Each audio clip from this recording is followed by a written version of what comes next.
been a while, so I guess I'll just throw this out there. Yeah, not really looking forward to this, but a few things have been going on. Been kind of busy, but I want to put this out there because I feel that it's important.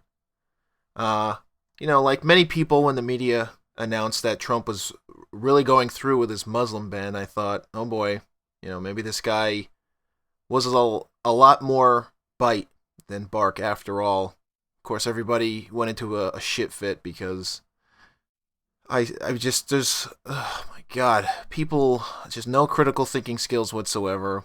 Trump rings the bell, or the media in this case rings the bell, and all the dogs salivate.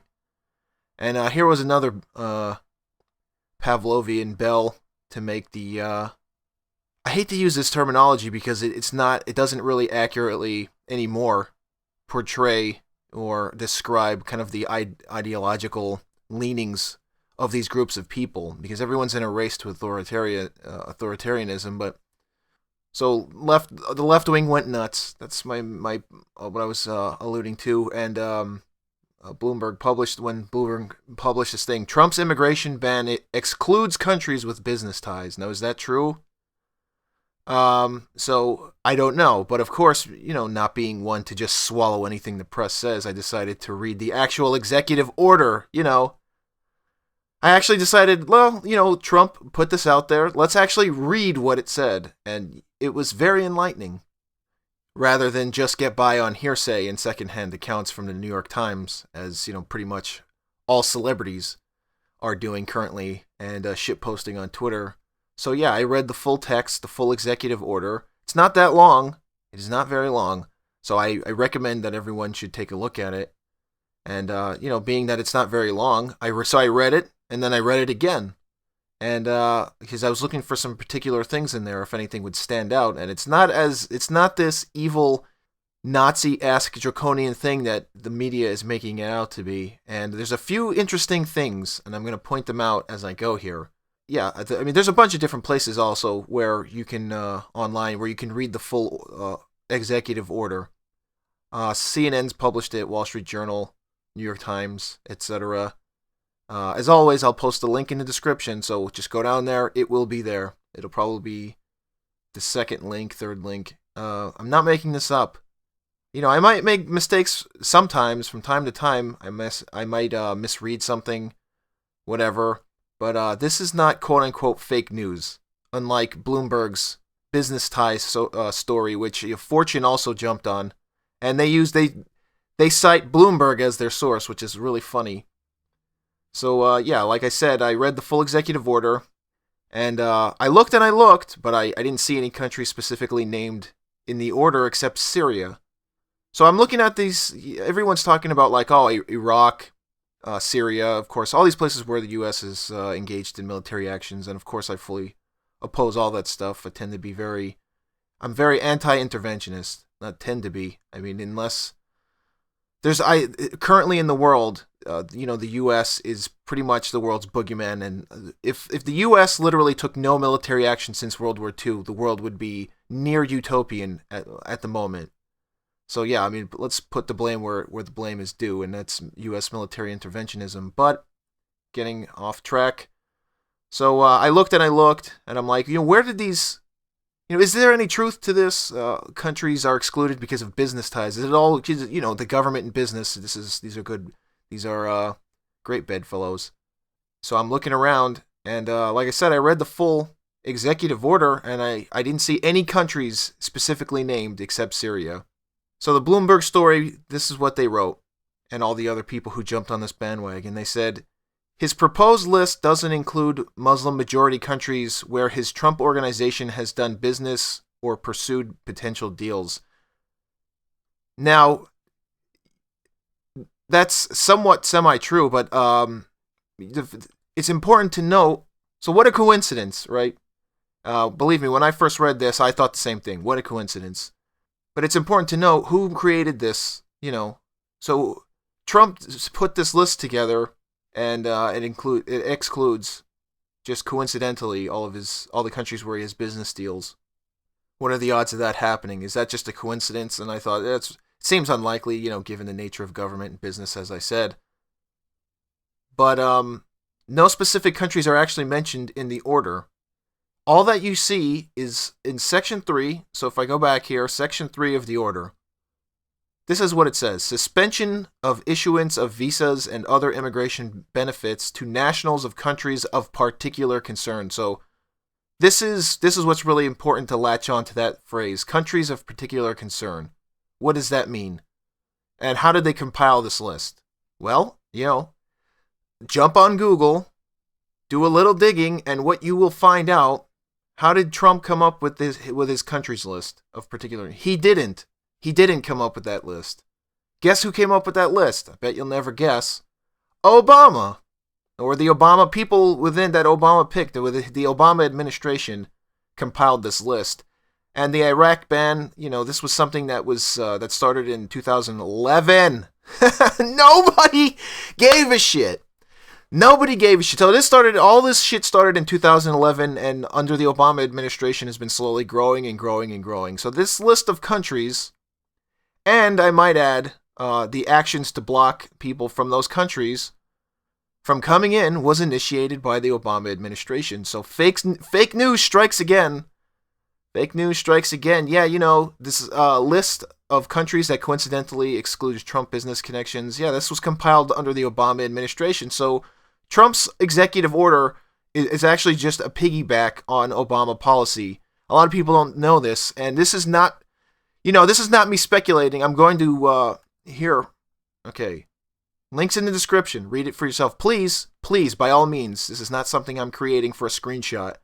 So the Department of Homeland Security targeted these 7 countries over the last few years, labeling them as countries of concern. So when that is cited in Trump's executive order, this is where it all comes from. So this was posted in February 2016. And again, I'm telling you, I'm going to read this out loud. The Department of Homeland Security today announced that it is continuing its implementation of the Visa Waiver Program Improvement and Terrorist Travel Prevention Act of 2015. With the addition, now this was last February, that was building on something that was established in 2015, which was building on something that was actually established, the snowball started going in 2011. So with 2015, with the addition of Libya, Somalia, and Yemen as 3 countries of concern, limiting visa waiver program travel for certain individuals who have traveled to these countries. The 3 additional countries designated today join, this was something that was already pre-established, Iran, Iraq, Sudan, and Syria as countries subject to restrictions for visa waiver program travel for certain individuals. Now, this has been U.S. policy for a while now. Nobody, where was the outrage? And I've been saying this in other videos, and I haven't done a video for a while because I've been occupied, and I've kind of been putting politics on the back burner because this is just a circus, and what's currently going on in the media. And, between all these marches and everything else. And I fully support people's right to march. Of course, not any of the Antifa, the anti-fascist, brown shirt groups who are going around indiscriminately assaulting people without cause. Well, he's a Nazi, okay? So you get to designate someone a word and then punch them in the face. Yeah, I can't support that. But, anyway, so... yeah, this has been U.S. policy for a while now, to restrict and target people, according to the Department of Homeland Defense. This is their official statement.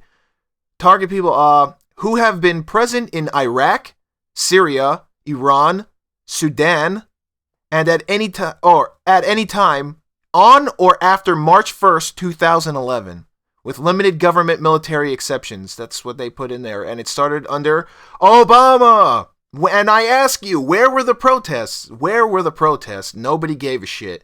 Where were the protests when America dropped? And here's another interesting thing that I saw a few days ago. Where were the protests? I mean, which is worse? People are acting as though Trump is the worst guy ever. And, I agree and I disagree with certain particulars when they are actually presented in a reasonable manner and actually have anything to do with policy and not just emotional autistic screeching. So, which is worse, the flu or cancer? So I may or may not agree with certain particulars of Trump's, current actions. But I certainly don't agree with dropping so many bombs on some of these Middle Eastern countries that the U.S. literally ran out of bombs.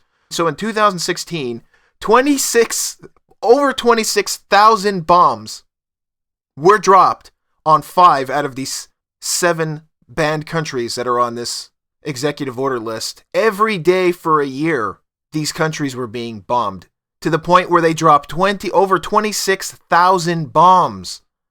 Where were the protests? And so oh my God. And a part of this, so the protests, I don't want to put the blame on ordinary people necessarily, because ordinary people, they follow the Pied Piper's fucking flute. And what is the Pied Piper's flute? What is that Pavlovian bell? It's the media. It's the media. So many civil rights groups at the time did complain about this when Obama started all these cruel policies, but nobody cared. Nobody cared in the media. Nobody cared. So it's not like this was an unknown thing. It's just that, where was the press when this was happening? Curiously absent. And, we know why. We know why. Because, the Obama administration was in bed with corporate media, corporate press. And that's to be expected. So they were curiously absent. And, that's why nobody knew about it. Otherwise, maybe there would have been protests. Maybe ordinary people might have said, like, hey, actually, that's really fucked up to drop bombs on people and blow them to pieces. Maybe preventing refugees from coming in to a country, especially when you're the one who's bombing it, might be you could call that cold and heartless and whatever. And there's so much fuckery afoot, and there's so many. It's an intricate web of just really crazy bureaucratic shit.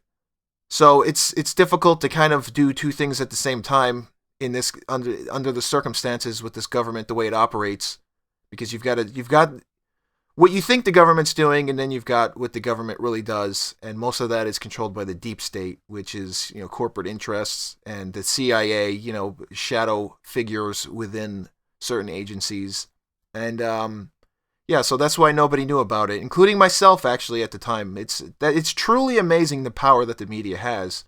I mean, not only can they lead you astray, but they can keep you ignorant by conveniently omitting important details. So this is how this works. And that's why people thought Obama was the next FDR instead of what he actually was, which was George Bush Light.